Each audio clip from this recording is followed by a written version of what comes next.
Hello guys, in today's video I'm gonna show you how to fix uh, Valorant build of Vanguard problem easy and quick. If you want to fix it, first just type here graphics settings, and once you're here click browse, and now just you need to find Riot Games folder, then Valorant live shooter game binaries Win64, and here we'll find it. Click on it and click add, and here just click on it and select high performance, and then you need to remember this name here and then click save.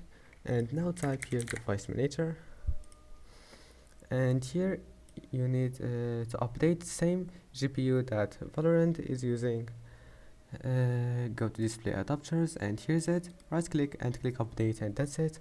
After that just type here policy, and now once you're here click this one, the last one, and then go to Windows components and go to BitLocker, and here we'll find operating system.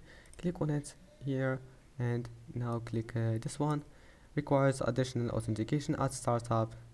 Now click on it, right click and click edit. Now click enable it and OK, and that's it. Don't forget to like, and see you in the next video.